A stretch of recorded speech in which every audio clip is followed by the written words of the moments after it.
consistent with the model that was presented by Dr. Nissen. And this is really an issue of transparency, and I think I have publicly stated, and if I haven't, I will now, that the Public Safety and the other Oversight Committee, they're not getting, whatever happens there, it doesn't even get to the rest of the City Council. So, I mean, if it doesn't come to the rest of the City Council, I mean, I don't even know which councilors really are in which committee. I think the mayor and Tessa are on one, and then the other, I have no idea. So we need transparency. I looked through the materials that the Anaheim, California oversight has, and the board and all that. I would like to see, Mr. Mayor, if possible, and Mr. Peely, whether there can be any communication with the city council of that city to see how they work, how they, align. Exactly a month ago today, Mr. Nichols and Mr. Peely, on March 3rd, that resolution was passed to change, or to, actually it didn't change the existing 1980 resolution, because that was a completely different resolution. It had nothing to do with the one that was created, that we voted on and passed on March 3rd. Mr. Weir made it clear that it takes 30 days for it to go into effect.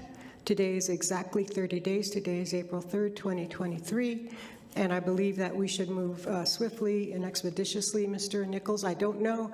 And the other thing I want to share with the public and the world is that I've been on City Council. This is my sixth year. Yeah, this is my 6th year.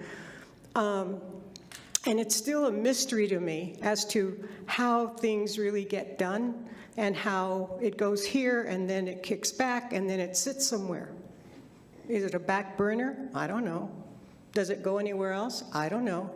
And fortunately, our policy analyst, Sergio Ruiz, has been dynamite in getting things done and channeling them, and then they get, then after a while he finds out that, oops, that wasn't the way to do it. So to make it clear, I don't know how it's done, so, but we have to get that issue in motion on the street name change pursuant to the resolution that we passed exactly a month ago. And whatever steps have to be taken, Mr. Peely and Ms. City Clerk, I don't know if you were discussing this, but I just want to make sure that that gets on the, just gets on the road and gets done as expeditiously as possible. And one comment was made in public participation that that people on that street, I think there are 20 households, and those 20 households will have to change all sorts of information, and the 911 issue is very, very important. So, I mean, the other stuff is how many times, I mean, like when I was in college, law school, whatever, moving from Los Angeles, 3 different major cities in California, and then moving to Las Cruces as my permanent residence. Yeah, it's a hassle to change your stuff. But the one thing that doesn't change is your Social Security number and your what's it called? Yeah, your date of birth, Social Security. But the other one, what is it? I'm so sorry. I'd like to blame it on COVID, but I think it's my age. Just your email address and your identity, other identity things don't change. So yes, it is an inconvenience, but how many times have we lost a credit card and it has to be replaced, and it takes a phone call and things get done.